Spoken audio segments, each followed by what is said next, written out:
After an okay start to the series, Ahsoka trudges on in essentially being Rebels Season 5. But will it live up to the show, continue to be just okay, or simply just leave us disappointed?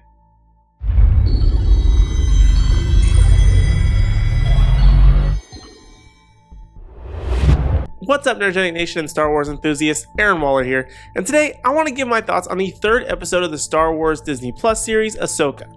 This episode continues as Ahsoka, with the help of Huyang, trains Sabine as they investigate what Morgan Elsbeth is up to in her effort to find Thrawn. And for the majority of this episode, I was feeling quite a bit like Han Solo from The Force Awakens just about any time Ahsoka was training Sabine, and this one particular line would creep into my head. That's not how the Force works. I mean, I guess I can kind of see what they're trying to get at with the Force being in all things, but at the same time, that being the reason that Sabine will likely eventually become Force sensitive almost negates the unique abilities of the Jedi. It's as if they're trying to sell that idea of if you try hard enough, then you can angle, which I guess is motivational, but it also kind of diminishes a lot of what's happened in this universe, such as how a lot of deaths could have been prevented had they just tried harder not to die.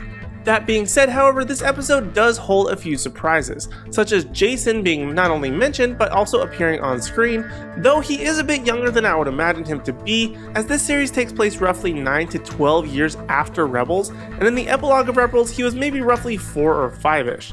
So by association he should be in his teens, but in this episode looks a lot closer to 10 to 12-ish. But at least he showed up, which is something that I wasn't quite sure if they would pull the trigger on.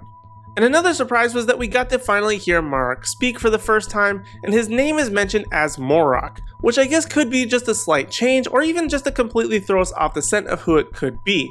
Though my theory and hopes are still that it's going to be Galen Marek, aka Starkiller, aka Sam Witwer, who is mentioned in the credits as providing additional voices in the series, though if it were Cal Kestis that would be pretty interesting.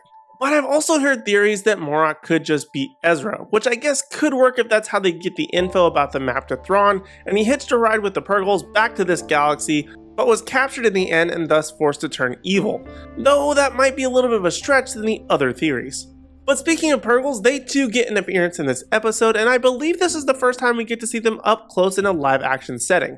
Which, I mean, they look like space whales with sort of like octopus tentacles. There's really nothing overly surprising, but it was still kind of cool to see them. But something that had me scratching my head the most in this episode involved Ahsoka getting on the wing of her ship, in the middle of space, in the middle of a battle, in what was probably the wackiest space helmet I've ever seen. Honestly, the whole thing gave me a 70s Star Trek vibe, like this is what they imagine we'll be able to do in the future and how spacesuits are very slim and not bulky, but in reality it just comes across as very lame, and especially in 2023. But despite that, I felt like this episode, much like the previous 2 premiere episodes, was just sort of okay. I didn't love it, I didn't hate it, I think that it has its problems and I love talking trash about it with my friends, and yet somehow I look forward to each new episode and kind of build it up in my mind with the hope that the next episode will rock just as hard as Rebels did. Because it has so many connections to that show that I love, and because of that, I'll continue to hold out that hope for as long as I can. But for now, I guess it's just gonna remain okay for me. And with that, those are my thoughts on episode 3 of Ahsoka, and now I want to hear from you in the Nerdgenic community. How are you liking the show? Do you feel like you're seeing the plot holes that they're setting up for themselves? Or do you trust in the Force and think there's a plan in the works for something great?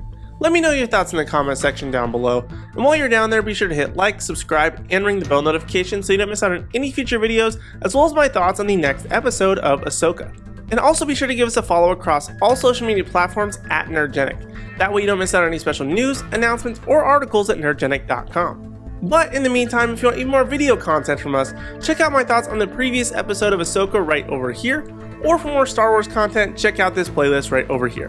But other than that, thank you guys so much for watching, we really do appreciate it, and we hope to see you in the next video.